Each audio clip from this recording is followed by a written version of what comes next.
Good evening, everyone. How you doing, Brad? Doing okay, Ernest. How you doing? Good, good. Let's get this show on the road. So today presentation is analyzing Emotet infections. The presenter for this is Brad Duncan. Brad Duncan is currently a threat intelligence analyst from the Unit 42 team at Palo Alto Networks. He shares threat indicators about Emotet, TrickBot, and other high-profile mass distribution malware campaigns through his Twitter handle at malware_traffic. Brad has shared malware and packet captures of infection traffic through his blog at www.malware-traffic-analysis.net. With more than 1,600 pages since the summer of 2013. He also writes technical diaries, also known as blog posts, for the Internet Storm Center at isc.sans.edu. Last year, he ran a full-day traffic analysis workshop at BSides Tampa. This year, he's working on a series of video-based Wireshark tutorials that will eventually be released through Palo Alto Networks. With that being said, I present to you Brad Duncan. All right. Hello, everybody. Thank you for coming to this presentation. The pcaps, the packet captures of traffic used for this presentation, are in the URL listed on the slide, malwaretrafficanalysis.net/2021/BSides Tampa.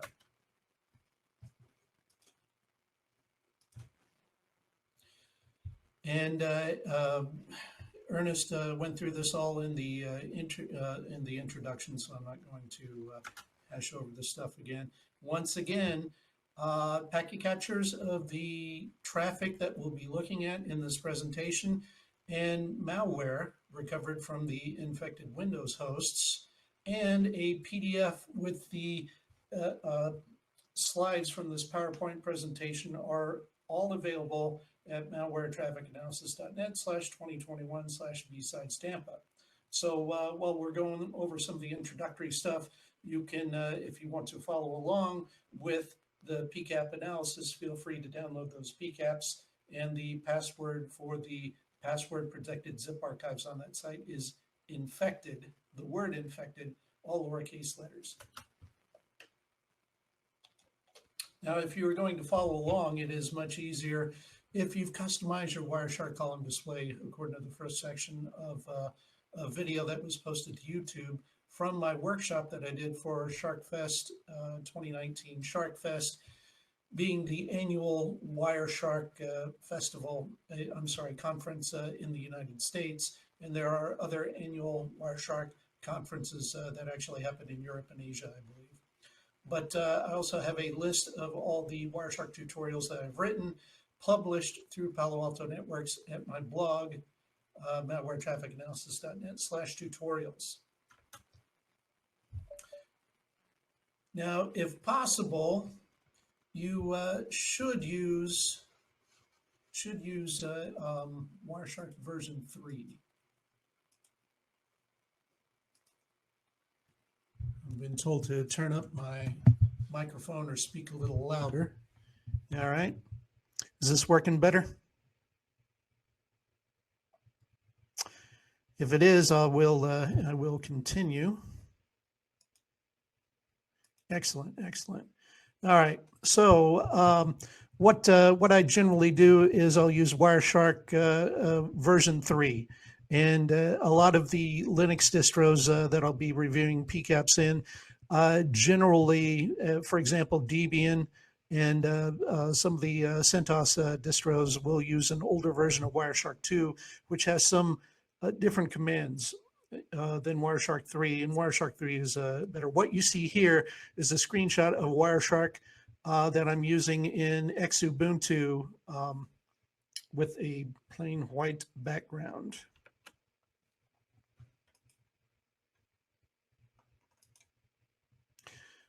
So for this presentation, we will review the chain of events for an Emotet infection. We'll talk about Emotet's final days because the botnet was actually taken down well after I had submitted my proposal for this particular presentation to BSides Tampa, but it was at the end of January, the last part of January 2021, approximately 2 months ago, that the Emotet botnet was taken down by law enforcement authorities. We'll discuss that.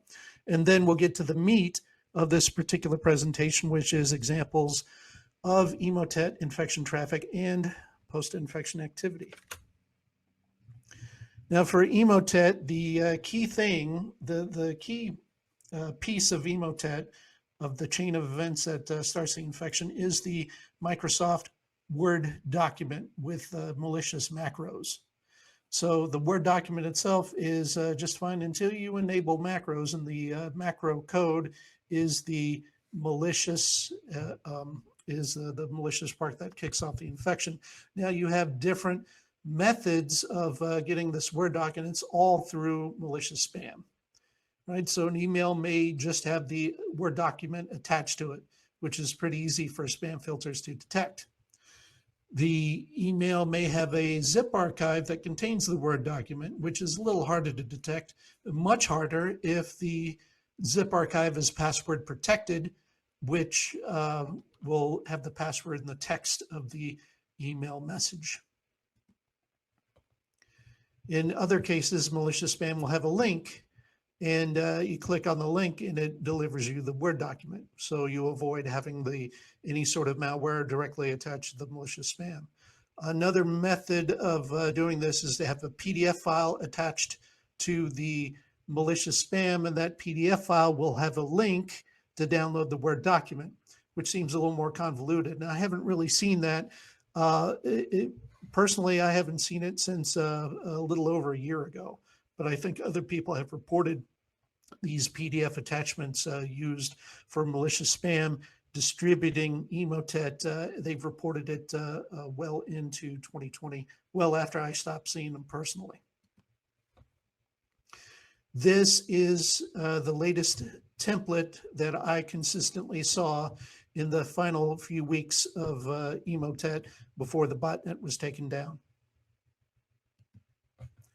Now, once you have that Word document and you enable macros, it generates web traffic to retrieve the initial malware binary for Emotet.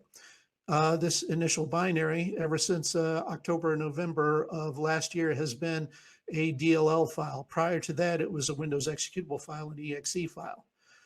Once that DLL is run, you start seeing command control traffic generated over HTTP.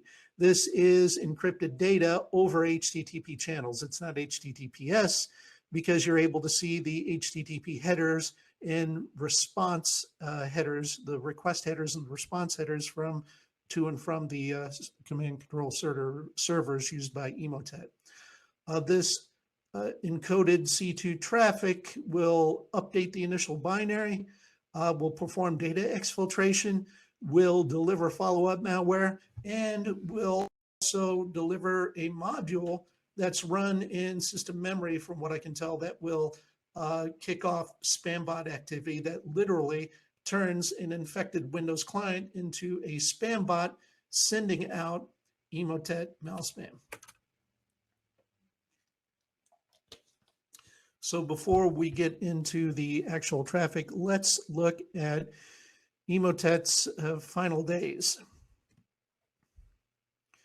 So in January 2021, a coordinated law enforcement effort headed by Europol took down the Emotet botnet. And you've got some of the countries, law enforcement agencies from different countries that participated there. There's a group called Cryptolemus, which has been keeping track of Emotet activity for a long while, up until January 25th, which was the last day that they saw any new activity from the Emotet infrastructure and botnet before it was taken offline. Now, it was incredibly easy for me to generate, I've got honeypot email accounts through popular online services like Yahoo, Outlook, Gmail, AOL even. And this is from a Yahoo honeypot account that I use. Basically, I set these up on infected Windows hosts, and Emotet will steal these email chains that I have on these legitimate hosts, and will send it back to the various other hosts, various other email addresses that it finds in those email chains. So this particular Yahoo account, you can see that I have, I believe all of these are Emotet messages, and you can see that some of them are password protected zip archives. But the last one, the most recent one that I have, was dated 28 January. However, if you were to look at the email headers, you will see, even though that Yahoo email server received the email, the last email that I got on the 28th of January, if you look back through the email headers, it looks like it was sent on January 20th, over a week prior. Just for some reason didn't get to that Yahoo email account. Now, the infected Windows host that I'd originally infected with TrickBot, I'm sorry, with Emotet whenever this happened, was a used a Outlook account from a username with the initials KR. And it sent this email chain that had also gone out to a Yahoo account with the initials, username with the initials AS. It has an attached zip archive, and you can see that it says archive password 2022. And you can use that password to extract the Word document from the zip archive. And once you open that Word document in a Windows environment, you'll see, with Microsoft Office anyway, you will see that it uses the same template that I had been seeing in the last couple of weeks before Emotet was taken offline. Now, Emotet, as much as it's an information stealer, it is also a distribution system for other malware. So if a host is infected with Emotet, you need to check and see if it was infected with other malware. And by far, the most common malware that I saw, especially in January 2021, I only saw TrickBot. But I think other people may have seen different malware like CACBot. But law enforcement officials in the Netherlands are in the process of delivering an Emotet update that will remove malware from infected computers on April 25th, approximately a month from now. Basically, Netherlands law enforcement officials had taken over 2 of the 3 main command control servers within the Emotet botnet infrastructure. And so if there are any computers out there, which I'm sure there are, that are still infected with Emotet, they're not getting anything stolen, but the law enforcement officials will use the servers, the Emotet C2 servers, to send an update that will remove the Emotet infection from those hosts. Now let's look at examples of Emotet infection traffic and the post-infection activity. Once again, malwaretrafficanalysis.net/2021/BSides Tampa will have password protected zip archives that contain the pcaps that we'll use here today in this presentation. There are 5 pcaps covering 4 infections.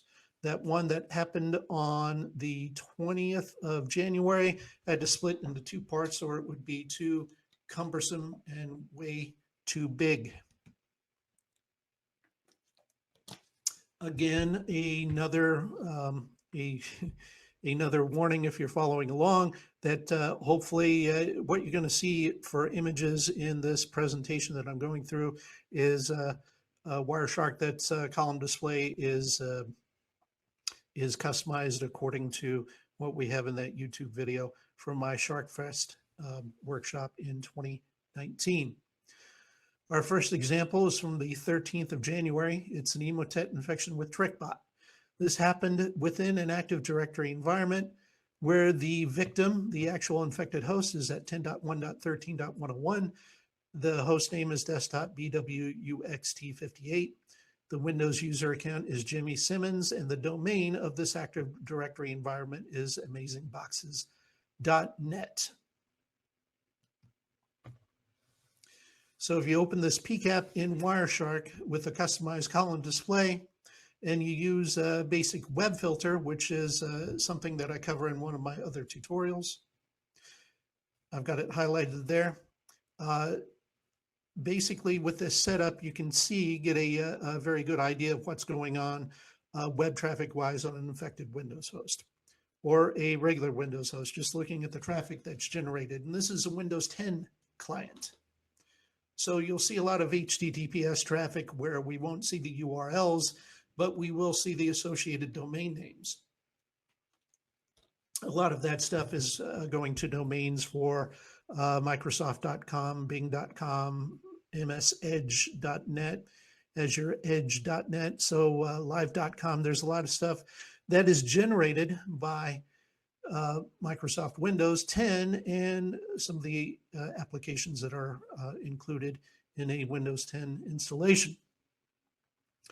What you'll see is the very first HTTP GET request is for CatoRecipesFit.com. And it's a GET request. So CatoRecipesFit.com is, I believe, a legitimate website that has been compromised, that is hosting an Emotet malware binary, which in this case is a DLL. And then you'll see HTTP post request to an IP address, directly to an IP address with no known associated domain name. Now we can more closely filter when we're searching for the Emotet malware DLL if it's sent over HTTP. If it's sent over HTTP, we can find it using this particular Wireshark filter. IP contains, this program cannot.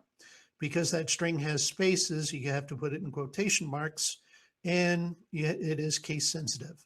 So it usually means this program cannot be run in DOS mode, or this program must be run or cannot be run under Windows 32 mode or whatever. But usually if you look for this program cannot, that will find approximately 90 to 95% of the Windows executable files or DLL files that I see on a routine basis when I'm investigating malware traffic from a Windows 10 host. And now if it's over HTTPS, you're not going to see this because the traffic will be encrypted. And at most you might find a domain name that is sent over, some weird domain that might be associated with Emotet. It'll be hard to find, but not necessarily impossible. But if we were to use this particular filter in our PCAP, in Wireshark, looking at our first PCAP, we'll see 2 frames in the results in the column display. The first one is to IP address 207.180.199.176. This is traffic coming back, so this is the source IP. And you'll see another one coming from 205.185.216.42, which actually is Windows Update, sending a Windows executable file to that Windows 10 host. This is a very common thing that we'll see that Windows 10 tends to do every day or two or so. There's something that Windows 10 is updating without your approval. But we can follow the TCP stream for the very first HTTP request. The very first frame in the column display. So basically you want to highlight that very first one, right click on it, left click to bring up the menu, follow TCP stream. And you'll see that this shows up at the very top there. There are the information for the URL and the HTTP request headers for CatoRecipesFit.com. You'll also see indicators that this is a Windows executable file or a DLL, because the first 2 ASCII characters of the file itself, the first 2 bytes spell out the ASCII characters MZ, and you'll see this program cannot be run in DOS mode. Also, which I don't have highlighted here, I don't have an arrow pointing to it, but you'll see in the HTTP response headers under content disposition, it says attachment file name string of characters .dll. And that's common that we'll see for an Emotet infection. We can export this DLL file from Wireshark using the export objects function. So you go to your file menu, export objects, HTTP. That will bring up your HTTP export HTTP objects list. It's the very first one with the host name of catorecipesfit.com. So you can export it. And I'm not going to go into what you would need to do. You can submit it to VirusTotal. You can, and hopefully you're not doing this within a Windows environment, because Windows Defender would probably detect that right away. As I'd said, the other frame result when we did that IP address contains this program cannot is from Windows Update. So we can follow the TCP stream for that particular result if we went back and filtered on that again. And this is what we should see. But there are several requests in that pcap to au.download.windowsupdate.com. If we want to check for Emotet command control traffic in this pcap, we can use the following Wireshark filter. HTTP request method equals post, and I do not want to see any HTTP request URIs that contain the string MOR13, and I don't want to see any HTTP requests where the HTTP host contains the string OCSP dot. MOR13 is traffic, in this case, related to TrickBot. It's an identifier for that particular TrickBot sample. And OCSP is a prefix for non-malicious traffic that we will occasionally see in normal web traffic for a Windows host. So if we use that particular filter, this is what we should see. We should see a bunch of HTTP post requests to an IP address, not a domain name. Some of these HTTP post requests are going over TCP port 443. That is not HTTPS traffic, that is HTTP traffic, because you still see the HTTP request and response headers to and from the server that it's calling out to. If you were to follow, let's say, the very first frame that's showing in the column display here, you should see this. You'll see an HTTP post request where it posts it, using form data that you would normally see with a legitimate post request from legitimate traffic if it was even over HTTP, because most of this type of stuff for legitimate traffic happens over HTTPS. In this case, you'll see a bunch of encoded or encrypted data, and that is Emotet exfiltrating stolen data from the infected Windows host, whether this is system information or a string of email chains that it acquired from the infected host's mail client. In this case, it's about 6.3 kilobytes of data, so it's probably related to system data and maybe some usernames and passwords, if I had to guess. But let's go back to our basic web filter and we'll look for TrickBot traffic. Since we can't really determine much of anything else from the Emotet traffic other than this is what Emotet post-infection traffic looks like for command control traffic going to and from the command control servers. So if you filter on that basic web filter and you scroll down, you should find what you should see is some what looks like HTTPS traffic, in this case over TCP port 443. And it does not have a domain name associated with it. That host name, when it's set up like that, it is blank. And that's because it's going directly to an IP address. Unlike HTTP traffic, if it goes to an IP address, it will actually show up in the host field. For HTTPS traffic, we will not see any host name or any IP address other than what's showing up as the destination IP address in a different column. Now, TrickBot uses IP address. It has the infected Windows host check its IP address as public IP address. So what you see there with icanhasip.com is a legitimate IP address checking service. It's just being used by this particular TrickBot malware infection. If we scroll down, we can see more HTTPS traffic to IP addresses over TCP port 443 and TCP port 447. And we will also see, I have some arrows pointing there to HTTP post request with that string MOR13. Now, if I want to filter on just those particular post requests, I can add either the IP address to that or HTTP request URI contains MOR13. But in this case, I just opted to use the IP address and basically tack that on to the end of my basic web filter. So for TrickBot, the HTTP post requests that are sent, these are sent by data exfiltration modules, password stealers and whatnot that TrickBot uses. So in this case, you're going to see post/MOR13. Once again, that's an identifier for this particular TrickBot sample. Basically, the method of distribution, the specific distribution channel is what that identifies. You'll see the host name of this infected Windows host. You'll see where it says W10.019042, which is the version of Windows.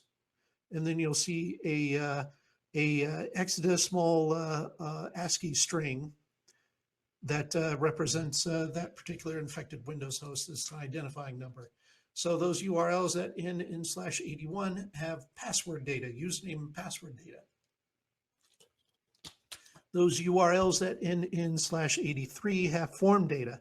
For example, if I went to sign up for Facebook on this infected Windows host, prior to that, that form data would probably still be, that I use to fill out username, passwords, phone number, whatever, when you sign up for an account. And then URLs that end in /90 have system data. We're not going to go through every one of these here. You can follow those TCP streams at your leisure and look and see what types of username, password, and form data is being stolen by TrickBot. But in this case, I wanted to focus on the URL that ends in /90, this HTTP post request, which is system data. So you can follow that TCP stream, and that post URL, it's posting data that contains a list of all the system processes currently running on that infected Windows 10 host. It contains the system information, host name, MAC address, whatever, the IP, network configuration, local machine data. It contains Active Directory information in this case, right? Because this host is in an Active Directory environment. So there, you may also see usernames and host names from other Windows hosts in this environment. You won't see it in this particular one because it was just a domain controller and one specific client. But you can follow the TCP stream and you can start scrolling down and looking at all of that particular information. Now with TrickBot, I like to try the following Wireshark filter, which is HTTP request URI contains .png. Now there are no examples from this first example, but there will be in our second example. So if you'd be so kind as to open up the PCAP for 2021-0120, part 1 from the 20th of January. This is an Emotet infection with TrickBot and SpamBot activity. It's a standalone environment, so there's no Active Directory domain. The host name is desktop user 1 PC, and the Windows user account name is user 1. If we do our basic web filter like we did for our first example, you're going to see the same type of things. And if we use that filter that I talked about in our for our previous example, HTTP request URI contains.png, you're going to see a URL. And you can follow the TCP stream for this. You'll see it's a Windows executable or DLL file. You can export it from the PCAP, just like we discussed earlier. Export it from the PCAP and find out if it's a DLL or if it's a Windows executable file. In this case, it should be a Windows executable file.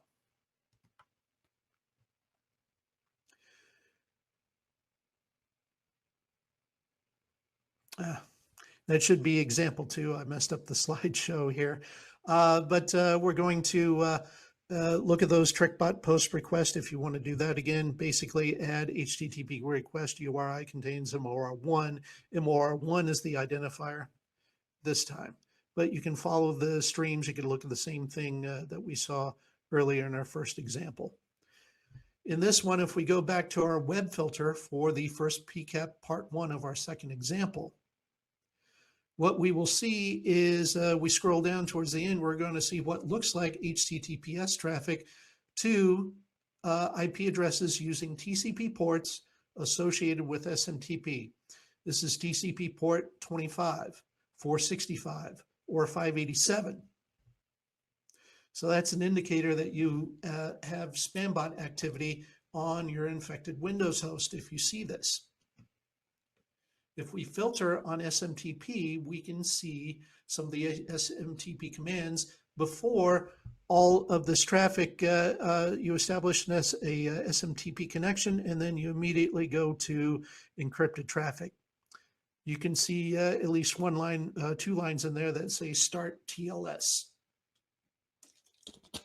So we're not going to see anything in this. If there was unencrypted SMTP, what I could do with this particular PCAP is I could export IMF objects, as you can see here. IMF stands for Internet Mail Format, but there is none in this particular PCAP because all of the spam bot traffic from this infected Windows client is encrypted, which is and that generates a lot of traffic for a PCAP. You could easily, it wouldn't be more than an hour or 2 before you start getting a gigabyte or 2 gigabytes of data that's that's literally being spammed out by an infected Windows client, within your LAN. So I took approximately, this is approximately 1 or 2 or 3 or 4 minutes of traffic later on that actually has some unencrypted SMTP traffic. What you're seeing here is you continue to see HTTP post request generated by TrickBot that has that string MOR1.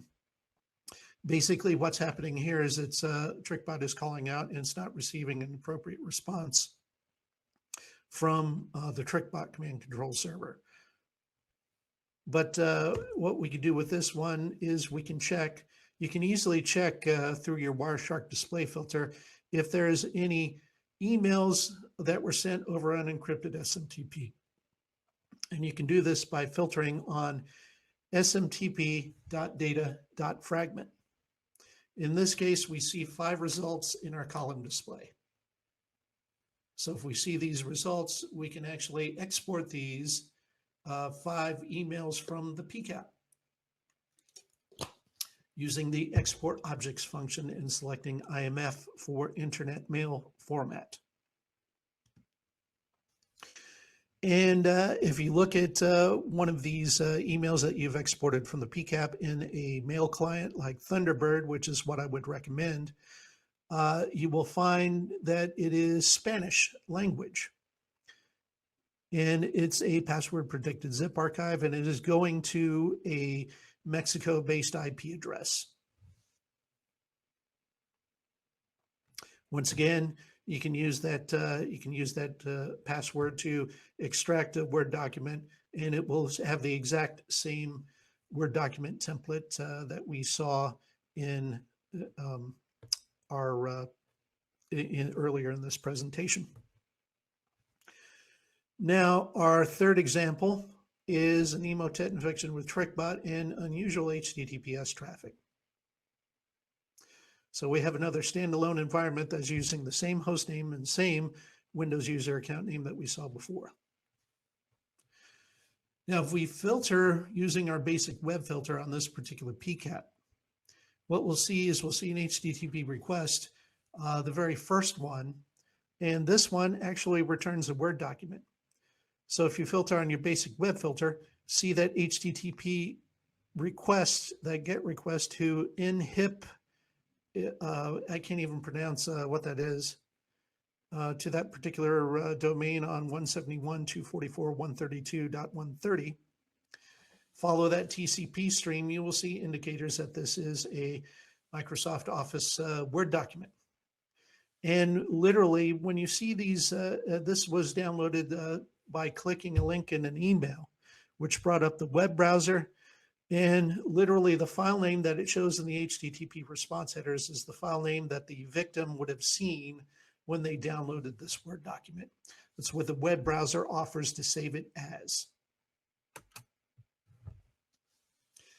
If we go back to our basic web filter, we scroll down a little farther, the second HTTP GET request to trendmoversdubai.com returns the Emotet DLL. Now, once again, we can use the export HTTP objects function to get that Word document and this Emotet DLL from the PCAP. And we'll also see below that we start seeing HTTP post requests to IP addresses with random alphanumeric characters with backslashes, which is typical for Emotet. We scroll down even further, we will see indicators of TrickBot activity, which includes HTTPS traffic to over TCP port 443, maybe TCP port 447, and maybe TCP port 449. And we also see one of those HTTP requests that ends in PNG, which is also another indicator of TrickBot activity. If we scroll down even further, what we start seeing is a little bit of unusual traffic because we're seeing lots of HTTPS traffic to several different IPs over TCP port 443 every minute. So if you're seeing 10, 20 addresses, and that's not how TrickBot generates its HTTPS traffic. So this is something unusual. This is something odd. Now you can actually look at the certificate issuer data for the certificates used when that HTTPS traffic is generated. And I have a Wireshark tutorial on examining TrickBot infections that kind of goes through this. The HTTPS traffic in this PCAP, the stuff that's not TrickBot, has different certificate issuer characteristics than what I normally see with TrickBot HTTPS traffic. So we can filter for the certificate data by filtering on TLS handshake type equals 11. Scroll down to the end of that list. This is one where the source IP is 216.128.130.16. Select that particular frame, go to your frame details window and start expanding where it says transport layer security certificate, and you work your way down to the certificate issuer data, and you see where it says RDN sequence. You'll see country name as CN, organization name as NL, and organizational unit name as SD, and a common name, which it we'll see with various legitimate stuff where you'll see a common name, which is the domain name of a particular website. In this case, that SYXE is not a legitimate domain name, even if that string of characters might be a legitimate domain. It's not in this case because we can look at the certificate issuer data for the previous result at a different IP address, and it has a different string of characters for that common name. If we do the one before that, the frame before that, look at the certificate issuer data, we're seeing the same country name, organizational unit name, and another random string of characters, alphabetic characters. And so you're seeing randomletters.com in a lot of the stuff, although it's not consistent, it is that mostly. And this is not what I see with TrickBot. with TrickBot itself. Now, it could be caused by a TrickBot module, and this may be, there is a TrickBot module that does use Tor traffic. This could conceivably be Tor traffic, but it could also be something else. I was not able to find whatever may have caused this on the infected Windows host. Finally, Emotet infection with spambot activity. This one is another Active Directory environment, bearfighters.com. This is on the 22nd of January. This is the last one. I believe this is the last one that I had gotten because I didn't check it in the last couple of days, or maybe I did and there just wasn't much in there.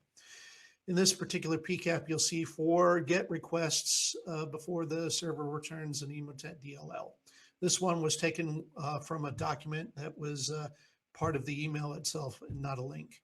So the Word document, when I enabled macros, it went through 4 domains, 4 URLs before it returned a DLL. And you can follow the TCP stream on those and see either 404 not found or 200 OKs with the message that the requested file was not found. Again, you'll see TCP ports used for SMTP traffic that looks like HTTPS traffic with this basic web filter. We can filter on SMTP data fragment and find one email example. And if you were to export that, you would see that this would be another example of Spanish language malicious spam. And, geez, I went backwards. So that's really it. I've really rushed through this stuff. Normally I would tend to spend a bit more time on this stuff, but we're stuck with virtual events like this. So it's kind of hard to do the training or to properly do this in a way where we can give enough time. I'm limited within the space of this presentation, and I tried to give you as much new examples of Emotet activity that I could. Again, if you want to better understand how I use Wireshark to analyze malicious network traffic, I've got a list of tutorials, most of them that I've published through my employer, Palo Alto Networks, and that's on my blog, malwaretrafficanalysis.net/tutorials. And once again, you can find the PowerPoint presentation PDF document containing the slides in this PowerPoint presentation. You can find examples of the pcaps that we reviewed today and examples of malware retrieved from the infected Windows hosts for all 4 infections. This is at malwaretrafficanalysis.net/2021/BSides Tampa. And I want to thank you all for those who stuck around. Oops. Those who stuck around.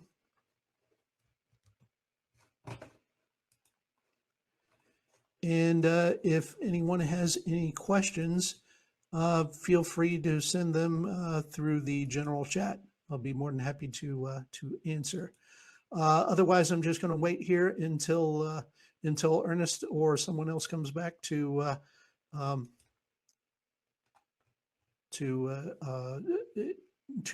move the conference along.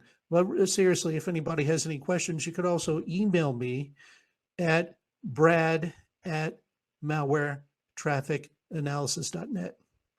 Feel free to email me. Don't forget to ask a question for a chance for a bag of coffee. So if you like coffee, ask me a question.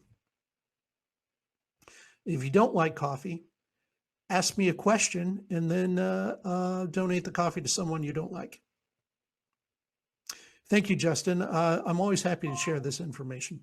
The slides for these talks, they should be uploaded. What will happen is I will be contacted by the event organizers, and I will provide them the slides. But a PDF copy of the slides is already available on the link on my blog where I have them set up, and that's probably what I'm going to send to the BSides Tampa crew anyway.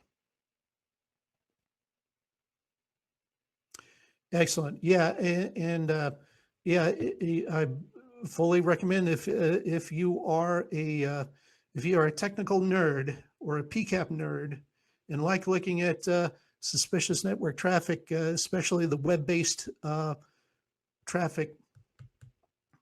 Do I see issues detonating the malware in my lab to collect these PCAPs? For me, no. I'll use either isolated physical environments or virtual environments.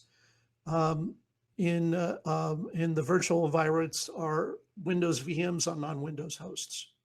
So I don't have to worry about necessarily about the stuff infecting outside of that virtual environment. Now, people will tell me that there are ways that malware can escape a virtual sandbox. And that very well may be true. But the vast majority of stuff I deal with is commodity malware that is literally sent out to everybody. And it's not trying to be too stealthy. It's just trying to infect a Windows host. And it's pretty easy to detect once you've seen enough of these. So I don't, in my lab, I don't really have any. Also, I isolate. I'm not going through my, through my work IP or my residential IP when I'm infecting a vulnerable Windows host. I'm either going through a VPN or I'm proxying through some other residential IP address or phone line IP address or whatever. So I'm generally not too terribly worried about that.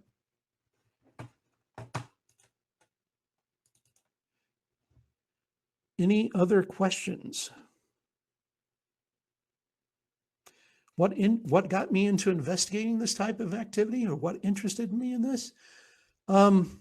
It's kind of a, I don't want to say a detailed story, but my background is in the U.S. Air Force, so I did intelligence work. So I did a lot of analysis for classified intelligence work while I was in my 20 years in the U.S. Air Force. When I got out in Texas, there wasn't much of a call in this area for my particular specialty in the classified intelligence work I was doing. So I had to find something else to kind of translate this my skills towards, and I was fortunate enough to get my foot in the door of a contract work at the U.S. Air Force CERT, monitoring Air Force networks. And I gravitated, I don't know why, I gravitated towards the traffic. And the more I investigated it, the more fascinating I found it. And quite literally, the more I realized that there wasn't much out there that that people were sharing as far as the actual traffic at the time. This was 2010 or so when I got out of the Air Force and started embarking on this new career path. Also didn't have too much time to waste because it wasn't like I was a college graduate getting out. I literally, 20 to 25 years past that date. And so I didn't really have time to waste. So I dove into it head first. And I guess it's just it just was a way of my personality really fitting the subject matter, and the fact that that niche, this kind of specialization wasn't really being promoted or filled or advertised out there. So that's when I started the blog to share this information, and that's why I do what I do now. And my focus being on the infection traffic is because a lot of people will focus more on the malware itself and what happens on the infected host, as opposed to identifying characteristics of Windows-based malware infections, if that makes any sense. I don't know, Ernest, if that answers your question as to what got me interested in malicious network traffic in general, but that's really how I got into it. What I would recommend for people is to, if you're just starting out in information security, in cybersecurity, whatever you want to call this, to kind of find that niche. find what you find interesting that may not be covered by anyone else or has very little coverage. Find those paths. And don't be afraid to make mistakes. The hardest part of tracking viruses and pcaps, I would have to say that with the web going more and more to encrypted traffic, HTTPS only, and all of that, it is getting harder and harder to. I'm seeing a lot more malware use HTTPS channels for its command control traffic. And I'm seeing more and more compromised websites that are hosting malware. They're doing this over HTTPS. So unlike when I first started doing this, say in 2010 and before, where you would see a lot of HTTP web traffic that was related to command control and malicious malware binaries passing over the network unencrypted, a lot of that now, more and more, we're seeing more encrypted stuff. It is unusual. Basically, encryption means a bit more work for the malware authors and the bad guys to set up their infrastructure. So it's not impossible, and we're seeing it more and more. So at some point, I would say in the next 5 to 10 years, we're going to be seeing a lot more encrypted traffic associated with malware infections that'll make it harder to identify the type of malware involved. In that case, then you would have to start focusing on, okay, what does the malware look like if you're reverse engineering it? Or what does the malware traffic look like if if you're able to decrypt the HTTPS traffic? Or what does the malware do on an infected Windows host? What artifacts does it leave behind? So I do a bit of that as well, but that's in conjunction with the malicious traffic. And so it's an evolving landscape that is moving more and more towards encryption on a day-to-day basis, which makes it harder to find the stuff. And you're welcome. Digital Overdrive. Thanks for the question.